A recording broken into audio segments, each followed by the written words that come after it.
ஓம் ஸ்ரீம்லாய் வித்மிகை கலகஸ்தாயி தீமிகை தன்னோ வாராகி பிரசோதியாத். இன்றைய பதிவில் கடகராசியில் பிறந்த நண்பர்களே, கார்கோடக காலசர்ப யோகத்தால் இனிமேல் நீங்க யாருக்காகவும் காத்திருக்க தேவையில்லை, யாரிடமும் கையேந்த தேவையில்லை.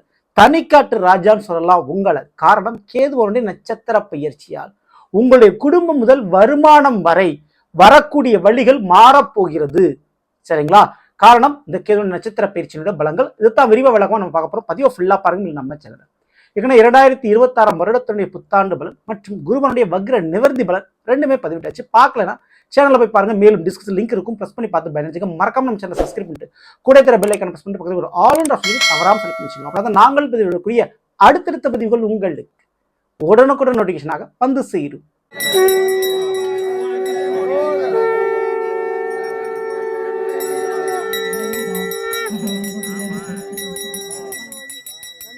சிவமயமாக தெரிகிறதே, சிந்தையில் சிவயோகம் வருகிறதே.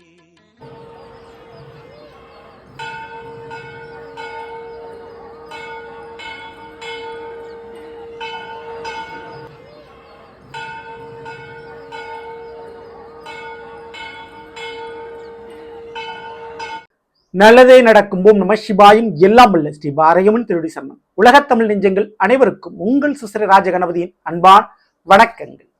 இன்றைய கடகராசியில் பிறந்த நண்பர்களே, கடகராசி ராசிநாதன் சந்திர பகவான்.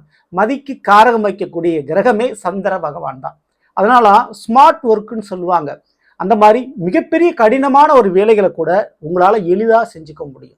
கையில கல்லை கொடுத்தாலும் மண்ணை கொடுத்தாலும் அதை காசு பணமாக மாற்றக்கூடிய தந்திரம் உங்ககிட்ட இருக்கும், அதுக்குள்ள உழைப்பும் உங்ககிட்ட இருக்கும். அதே போலதான் தாயுள்ளம் கொண்டவர்கள் நீங்க. எல்லார்ட்டையுமே அன்பு பாசத்தை அதிகமா கொட்டி கொடுக்கக்கூடியவங்க நீங்க. இருந்தும் கூட உங்களுடைய குடும்பத்துல இந்த மாற்றத்தை செய்ய போகும் கேது பகவான். ஆமாங்க, கேதுவோட நட்சத்திர பயிற்சி நடைபெற போகுது. மார்ச் 29 உங்களுடைய கடகராசிக்கு 2ஆம் இடம் சிம்மத்தில் இருக்கக்கூடிய கேதுவான் தன்னுடைய நட்சத்திரமான மக நட்சத்திரத்தில் அடியெடுத்து வைக்க போறார். எப்போ? மார்ச் 29. பொதுவா மகத்துல பிறந்தா ஜகத்தில் ஆளாம் சொல்லுவாங்க. அதாவது மக நட்சத்திரம் அவ்வளவு சக்தி வாய்ந்த நட்சத்திரம். அந்த நட்சத்திரத்துல அந்த நட்சத்திரத்துக்கு உரிய கிரகமான கேதுபான் பயணிக்கப்படுறார். ஸோ உங்களுடைய கடகத்திற்கு அது 2ஆம் வீடு, குடும்பஸ்தானம், தனஸ்தானம், வாக்குஸ்தானம்னு சொல்லுவாங்க. ஸோ உங்களுக்கு எப்படி இருக்க முதல்ல இந்த கெட்டபின் புத்தி தெளியும்னு சொல்லுவாங்க. அதனால இது நாள் வரையில நெருங்கிய உறவுகள், நண்பர்கள் இவங்க கிட்ட ஏமாந்துருப்பீங்க இல்லையா? அந்த ஏமாற்றம் இப்ப தெரியும். நீங்க ஏமாந்து போனீங்கன்றதே இப்ப தெரியும். ஸோ அதுக்கு தெளிவுபடுத்துவார் இந்த கேது பகவான். ஓகேங்களா? கூட வேலை பார்க்கக்கூடியவங்க, இவங்களால உங்களுக்கு இழைக்கப்பட்ட துரோகம் அல்லது உங்களுடைய கஷ்ட நஷ்டத்துக்கு அவங்க தான் காரணம்ன்றது இப்ப வெளியில தெரிய வரும். எதனால நீங்க வாழ்க்கையில முன்னேறல, எதனால உங்க குடும்ப வாழ்க்கையில ஒரு பிரச்சனை இருக்குது, யாருனால பிரச்சனை இருக்குது அப்படின்ற அந்த நபர், அந்த பிரச்சனை இப்ப வெளியில தெரிய வரும். இதை காட்டி கொடுக்கறது யாரு? கேது பகவான். ஸோ அதனால என்ன நடக்கும்? கண்டிப்பா அந்த உறவுகளை விட்டு பிரிவீங்க, இல்லை விலகுவீங்க இல்லையா? ஸோ அந்த மாற்றம் கண்டிப்பா நடக்கும். அது எப்பேற்பட்ட உறவாக இருந்தாலும் சரி, குடும்ப வாழ்க்கையில கண்டிப்பா ஒரு மாற்றத்தை செய்யும். கடகராசிக்காரர்களுக்கு மேலும் இந்த மறுமண வாழ்க்கைன்னு சொல்லுவோம். அந்த மறுமண வாழ்க்கையை கேதுவன் ஏற்படுத்தி கொடுப்பாருங்க. வெளிநாட்டு மாப்பிள்ள, வேற ஜாதியில, வேற மதத்துல ஒரு வரன் அமைகிறது கண்டிப்பா நடக்கும். யோகம் உண்டு இந்த கேதுவன் நட்சத்திர பயிற்சியால். அதே போல பூர்வீகத்தை விட்டு வெளியில போறது, சொந்த பந்தங்களை விட்டு வெளியில போய் வேறு மாநிலத்துல இல்லை வெளிநாட்டுல வேற ஒரு தொலை தூரத்துல இருந்து உங்க வாழ்க்கையை நடத்த போவீங்க. ஸோ அதுக்கு சாத்தியக்கூறு உண்டு. மிக முக்கியமா இந்த யோகம் ரொம்ப ரொம்ப சிறப்பு வாய்ந்த யோகம். ஏன்னா 2 கேது 8 ராகும். வெளியில போனா வருமானங்க, வேற ஒரு ஊருக்கு வேற ஒரு இடத்துக்கு நீங்க போனீங்கன்னா வருமானம், வேற ஒரு உறவுகளால வேற ஒரு நண்பர்களாக உங்களுக்கு வருமானம். ஏற்கனவே பழகி இருக்கக்கூடிய உறவுகளால உங்களுக்கு பெரிய வருமானமா ஒரு நல்லது நடக்குமானா இல்லை. இனிமேல் அறிமுகமாகக்கூடிய புது ஆட்கள் மூலமாக புது இடத்த, புது வேலையை, புதிய வாழ்க்கையை நீங்க வாழ போறீங்க, அனுபவிக்க போறீங்க. அதை கேதுவான் ஏற்படுத்தி கொடுப்பார். இது மிக முக்கியமா 2 கேது 8 ராகம் சர்பதோஷம் சொல்லுவாங்க. ஆனா இது இப்ப சர்ப யோகம். ஏன்னா கேது தன்னுடைய நட்சத்திரத்துல மக நட்சத்திரம் பயணிக்கிறாரு, ராகு தன்னுடைய நட்சத்திரமான சதய நட்சத்திரம் பயணிக்க போறாரு. ஓகேங்களா? ஸோ அதன்படி பார்க்கும்போது கடகராசிக்காரங்க நிச்சயமா வருமான ரீதியான மாற்றம் உண்டு. ஏற்கனவே ஒரு கம்பெனியில் வேலை பார்த்துக்கிட்டு இருக்கீங்க, உங்களுக்கு சரியான ஒரு இன்கிரிமெண்ட் சம்பளம் ஒரு இல்லையா, வேற இடத்துக்கு மாறுவீங்க. மாறக்கூடிய சூழ்நிலை உங்களுக்கு உருவாகும். அப்படி மாறி போனால் நல்லது நடக்குமா? கண்டிப்பாக நல்லது நடக்கும். ஏன்னா உங்களுடைய ஜென்ம ராசிக்கு, அதாவது கடக ராசிக்கு ஜூன் மாதத்துக்கு பிறகு குருபவன் வந்து அமர்றாரு. ஸோ இப்போ கிடைக்கக்கூடிய அவமானம், இப்ப கிடைக்கக்கூடிய தோல்வி, இப்ப கிடைக்கக்கூடிய ஒரு மாற்றம் உங்களுக்கு ஜூன் மாதத்திற்கு பிறகு வெற்றியும் லாபத்தையும் கொடுக்கும். வாழ்க்கையில ஒரு நிம்மதியை கொடுக்கும். ஆன்மீக சம்பந்தப்பட்ட தொடர்பு, தெய்வ வழிபாடுகளோ சில காரியங்கள் சித்தியாகிறது உங்களுக்கு ஏற்படும். உங்களுடைய பிரார்த்தனை உடனே பலிக்கும். அதுக்கு சான்சஸ் உண்டு. மிக முக்கியமா ஒரு 3 ஃபீல்ட்ல துறையில இருக்கக்கூடிய கடகராசி பிறந்தவங்களுக்கு சக்சஸ்.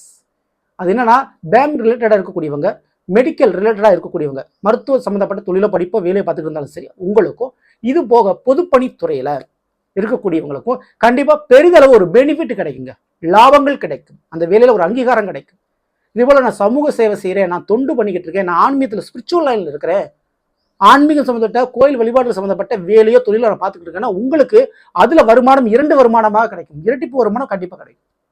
குறிப்பிட்ட பொறுப்புகள் கிடைக்கும். ஸோ இந்த வருடத்துல குடும்ப வாழ்க்கையை விட்டு தனித்துவம் போறதுக்கு வாய்ப்பு இருக்குது. ஒன்று வெளிநாட்டில் வேலை கிடைக்கும், இல்லை மிலிட்ரி ராணுவத்தில் ஒரு வேலை கிடைக்கும், இப்படிப்பட்ட வேலை வாய்ப்பு கிடைக்கும். கப்பலில் போய் வேலை வாய்ப்பு கிடைக்கிறது, இதெல்லாம் உண்டு. அப்போ கடகராசிக்காரங்க வெளிநாட்டிலேயோ கப்பல்லையோ இல்லை ராணுவத்திலே வேலைக்கு முயற்சி பண்ணிங்கன்னா அந்த முயற்சியில் இப்போ வெற்றி கிடைக்கும். கவர்மெண்ட் வேலை வேற ஒரு இடத்துல கவர்மெண்ட் வேலை கிடைக்கிறதுக்கு சான்சஸ் இருக்குது. கவர்மெண்ட் கிடைக்கும், ஆனால் குடும்பத்தை விட்டு உறவுகளை விட்டு பிரிஞ்சு போகிற மாதிரி தான் இருக்கும். ஆனால் வேலை நிரந்தரம். ஸோ அதுக்குள்ள யோகம் உண்டு. பூர்வீக சொத்துக்கள் கிடைக்கும் இந்த நேரத்தில். பூர்வீக சொத்து பரம்பரை சொத்துன்னு சொல்லுவோம். அந்த பூர்வீக சொத்து பைசலாகி அந்த சொத்து பிரச்சனை முடிவுக்கு வந்து பாகப்பிரிவு சொத்து பிரச்சனை முடிவாகி உங்களுக்கு ஒரு ஷேர் கிடைக்கும். அதுக்கு சான்சஸ் இருக்கு. படிப்புக்கு சூப்பருங்க. ஓகேங்களா? கேது ஞானக்காரன் மோட்சக்காரன் 2ல் வந்தா படிப்பு விஷயத்துக்கு கேரண்டி நான் கொடுக்க முடியும். கடகராசிக்காரங்களுக்கு வைத்த அரியர்லாம் சரியாகும். படிப்புல ஒரு யோகம் உண்டு. மறைமுகமான கலைகளை கத்துக்குவீங்க. ஓகேங்களா? அதுக்கு யோக வாய்ப்பு நிறைய இருக்குது. வாக்கு சித்தி ஏற்படும். மார்க்கெட்டிங் டிபார்ட்மெண்ட், அதாவது கமிஷன் அடிப்பில் ஒரு வியாபாரம் பண்றீங்க அப்படின்னா அந்த கதில் நல்ல ஒரு கமிஷன் உங்களால் லாபம் பார்க்க முடியும். சரிங்களா? வெளியில சொல்ல முடியாத வருமானம் சொல்லலாம். ஸோ அந்த மாதிரி ஒரு வருமானத்தை ஈட்டக்கூடிய வாய்ப்புகள் இங்கே இருக்குது. ஓகேங்களா? ஸோ இதற்கு அடுத்தபடியாக மிக முக்கியமா இந்த ஒரு நேரத்தில் கேது அமர்ந்திருக்கக்கூடிய வீடு சிம்ம ராசி. அதுக்கு அதுவே சூரியன். சட்ட சிக்கல்கள் சம்பந்தப்பட்ட பிரச்சனை தான் அந்த பிரச்சனை முடியும். அரசாங்கம் சம்பந்தப்பட்ட ஏதாவது ஒரு பிரச்சனை இருக்குன்னா பிரச்சனை முடிஞ்சு போயிடும். கவலையப்பட வேணாம். நீங்க தந்தை வழி உறவுகள் இவளோடு கொஞ்சம் கருத்து வேறுபாடுகள் ஏற்படும், அல்லது அவங்களுடைய உடல்நிலையில பாதிப்பு ஏற்படும். கொஞ்சம் கவனத்தோட நீங்க இருந்துங்க. ஆனா அதுவே உங்களுடைய மேலதிகாரிகள், முதலாளிகள், ஸோ அவங்களுடைய கவனக்குறைவு அல்லது அவங்களால சில வேலைகள் செய்ய முடியல அப்படின்ட்டு உங்களுடைய ஹெல்ப்பை எதிர்பார்ப்பாங்க. ஸோ அது உங்களுக்கு பெரிய அளவு பெனிஃபிட் இருக்கும். சரிங்களா? ஸோ உங்களுடைய அனுபவத்தை எக்ஸ்பீரியன்ஸ் வளர்த்துக்கிறதுக்கு ஒரு நல்ல ஒரு சான்ஸ் கிடைக்கும். அதனால உங்களுடைய முன்னேற்றம் ஒரு படி மேலேயே இருக்கும் இந்த கேது நட்சத்திர பயிற்சியில. ஸோ இப்போ மிக முக்கியமா இதுல கவனிக்க வேண்டியது என்ன அப்படின்னா, 8ல் ராகு இருக்கிறார் இல்லையா, 2ல் கேது இருக்கிறார் இல்லையா, குடும்ப வாழ்க்கையில சில பிரச்சனைகளை உருவாக்கத்தான் செய்வாரு. ஆனா வருமானத்திற்கு கை வைக்க மாட்டாரு. உங்களை சுத்தி இருக்கக்கூடிய கெட்ட உறவுகளை அடையாளம் காட்டி கொடுப்பாரு. உங்களை யார் கெடுக்கிறாங்க, உங்க வாழ்க்கையை யார் கஷ்டப்படுத்துறாங்க, நீங்க கஷ்டப்படுறதுக்கு நஷ்டமடைறது யார் காரணம்ன்றதை காட்டி கொடுத்து அவங்ககிட்ட இருந்து விலகி நிற்கக்கூடிய வழியை இந்த கேதுவன் ஏற்படுத்தி கொடுப்பாரு. உங்களை சுயமாக தனித்துவமாக நிற்கக்கூடிய சூழ்நிலை ஏற்படுத்தி கொடுப்பாரு. உங்களுக்குன்னு சொந்த தொழில், சொந்த நிறுவனம் அல்லது ஒரு மிகப்பெரிய ஒரு கம்பெனில ஒரு வேலை இதெல்லாம் ஏற்படுத்தி கொடுப்பாரு. உங்க கையில நீங்க வருமானத்தை பார்க்கறதுக்கு வேலையை ஏற்படுத்தி கொடுப்பாரு. ஸோ இதனால யாருக்கிட்டையும் கையேந்த வேண்டிய அவசியம் உங்களுக்கு இருக்காது. யாரையும் டிபெண்ட் பண்ணி இருக்க வேண்டிய அவசியம் உங்களுக்கு இருக்காது. சரிங்களா? சுயமாக எழுந்து நிற்க ஆரம்பிப்பீங்க, தனிக்காட்டு ராஜா மாதிரி. உங்களுக்கு ஏற்றபடி ஒரு மிக முக்கியமான பொறுப்புகளும் வேலையும் தொழிலும் மற்றும் குடும்பமும் கண்டிப்பா உங்களுக்கு அமையும். அது உங்களுடைய சுய முடிவாக இருக்கணும். சரிங்களா? நீங்க சுதந்திரமா ஒரு குடும்ப லைனுக்குள்ள போறதுக்கு வாய்ப்பு உண்டு இந்த கேது நட்சத்திர. ஓகேங்களா? ஸோ அது கண்டிப்பா நடக்கும். இந்த நேரத்தில் காதல் திருமணம் நடைபெறதுக்கு வாய்ப்பு அதிகம். சரிங்களா? ஸோ இதெல்லாமே ரொம்ப ரொம்ப பிளஸ் பாயிண்ட். இதுல நீங்க வழிபட வேண்டியது ஜீவ சமாதி வழிபாடுகள் தவறாம பண்ணிக்கங்க. அது பெரிய அளவு பிரச்சனை கண்டத்திலிருந்து உங்களை காப்பாற்றும். அதுக்கடுத்து வீட்டில் இருக்கக்கூடிய பெரியோர்கள், முன்னோர்கள் தவறி இருப்பாங்க இல்லையா, அதுவும் குறிப்பா பாட்டி போன்ற உறவுகளை வணங்குறது ரொம்ப ரொம்ப நல்லது. சரிங்களா? ஸோ அதே போல அரச மர வழிபாடு ரொம்ப ரொம்ப முக்கியம், பண்ணிக்கங்க கடகராசிக்காரங்க. அந்த அரச மரத்துக்கு தண்ணி ஊற்றி அரச மர கன்றை வளர்த்து வருவது, இல்லை கோயில்கள் அரச மர கன்று இருக்குது அதுக்கு போய் குடகுடமா தண்ணி ஊற்றுறது, இந்த பழக்க வழக்கத்தை செய்யும் போது குடும்ப ரீதியாக இருக்கக்கூடிய சிக்கல்கள் பிரச்சனைகள் குறையும். தவறாம நீங்க பண்ணிக்கங்க. மற்றபடி பயப்பட வேண்டாம். சரிங்களா? ஸோ நல்லது. நாம் இன்று கடகராசியில் பிறந்தவர்களுக்குரிய பலனை பற்றி பார்த்தா நிச்சயமா இந்த பதிவு உங்களுக்கு யூஸ்ஃபுல்லாக நினைக்கிறேன். பிடிச்சிருந்த லைக் பண்ணுங்க, நண்பர்களுக்கும் உறவுகளுக்கும் மறக்காமல் செய்யுங்க. இதுவரை நம்முடைய சேனல் சப்ஸ்கிரைப் பண்ணாமல் சப்ஸ்கிரைப் பண்ணீங்க, கூட தர பெல் ஐகானை சொல்லி ஒரு ஆல் இன் ஆப்ஷன் தவறாமல் செலக்ட் பண்ணுங்க. மேலும் அடுத்து நிற்போம். நன்றி, வணக்கம். நல்லதே நடக்கும். நம சிவாயும். எல்லாம் ஸ்ரீ பாரகம். திருவடி சரணம்.